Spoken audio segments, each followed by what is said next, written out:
So what's up guys, this is Steve Ride TV. So ngayon guys, ay nakita nyo ba yung aking nasarap? Yan, dahil ngayon guys, ay meron ditong test drive ng mga lower to higher CC, no? At andito tayo ngayon sa Verdant Square, vicinity ng Walter Mart, Carmona. At ngayon guys, may event dito na Content Moto 3, no? Ayan nga, Verdant Square, Carmona. Ito guys, at November 29 and 30, no? So last day ngayon guys, no? Kaya gusto ko ihabol ang vlog nito. At nakikita nyo nga dito sa harap ko yung kanilang test drive na napakagandang malaki, no? Talagang pwedeng-pwede ito ang mga matataas na CC. So ayun guys, lapit muna tayo dito sa medyo mga nakaparada nilang motor. So ayun guys, habang papalapit ako, syempre shoutout natin ang Mitsukoshi, no? At nandiyan nakita natin sa harap ang Primera PX, no? Ayan, at merong Mokoto, yan ang tinatawag na Japan, Taiwan made Japan standard. At then guys, isa-isahin ko yung mga motor na nandiyan na pwede nyo testingin dito guys, no, sa Content Moto 3. So ayun guys, umpisahan natin by order. Ito sa harap ko guys, ito ang Euro motor, no, Samurai 155i at Griffin 180i, no. So ito naman guys, ayan, nakaharang pa si J Motor. Ayan, shoutout dyan. Ayan, Benda Dark Flag, no, 500cc guys, no. Tapos itong katabi niya na itong Benda LFC 700cc guys, ang bumoto. Ayan, at di pa tayo dito sa kabila. Ito naman guys, sarap ko ang Morbidelli T1002 BX. Ayan guys, 1000cc. Dito nyo lang matetesting yan.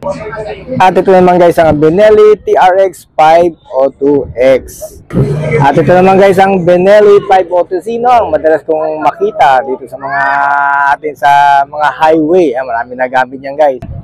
At ito naman ang Benelli Leoncino 800 Trail. Ayan guys, sa harap kong napakalaking CC na 800 ng Benelli. At ito naman guys, ang Benda Napoleon, no, 500cc yan guys, no? At ito ulit guys, ang T502X ng Morbidelli. Ayan guys, nasa maganda kanyang headlight projector yata ang tawag yan guys, no? At itong color white guys ay Benelli din yan, TNT 600i cc yan guys, color white. Ito naman guys, na Skyway Panarea 125cc guys, na automatic. At ito naman guys, ang Benelli 200 Evo. Ayan, nababasa natin sa kanyang gilid ng makina. Ayan, Benelli Moto B. Ayan, medyo nasa automatic na tayo guys. Ito naman, Scanning 150, no? SYM yan guys, color black. At itong katabi niya ang Husky 150. Ayan guys, mapormang bagong-bago ng SIM, no? Ito naman guys, ang Crusim 150cc guys, SYM yan guys. So, yan ang yung mga automatic na mga testing dito sa bandang kanan. Ito naman guys, kung di ako nagkakamali, bago lang ata to, TRK Benelli guys, 250cc, no? Kung medyo hindi pa kayo sanay sa mga big bike, pwede nyo maging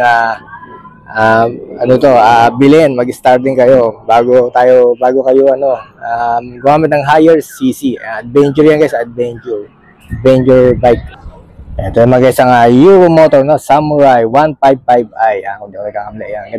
Ganyang kulay, flat blue ata yan. Yan, Euro motor pa din guys. Ito naman ang Easy 125 EFI. Ayan guys, yung kanyang automatic yan, pwede sa mga traffic, madali isingit, no. Ito guys, ang Euro motor medyo underground o medyo, ang tawag sa ganyang motor, medyo enduro ang kanyang dating, no. Ayan guys, Euro motor Rock 125, 125R. Ayan guys, Euro. Ganda kanyang kulay, black yellow.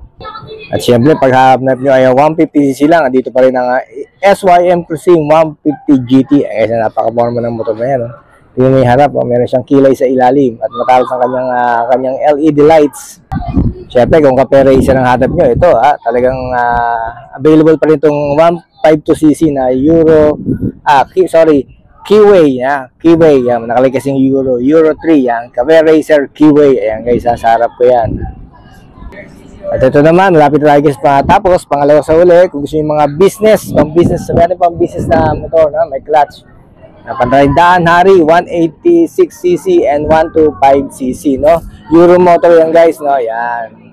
At itong last, itong Falcon, na-content ko itong last na content Moto 2, nalimutan ko na guys yung date Yan, Falcon 180i, Euro motor guys, no? So ayun guys, no, kung kayo ba kakahabol pa dito, ngayon ay November 30, no? Dahil ako, na-late din ako. Yan ang inyong testing ngayon. Ganyan kalawak. Kaya maganda mag-testing dito. Talagang shoutout pa rin sa Primera at Mitsukoshi, no? Kasama natin Mokoto. Yan, kung maharap yung mga parts na maaasahan talaga. Made in Taiwan, Japan standard. So, yun lang ang aking short vlog dito sa Content Moto 3 na test drive, no? Sana sa next Content Moto 4 ay medyo maaga tayo. Hey guys, this is Steve Ride TV, no? Like tayo sa Verdant Square, Carmona, Content Moto 3.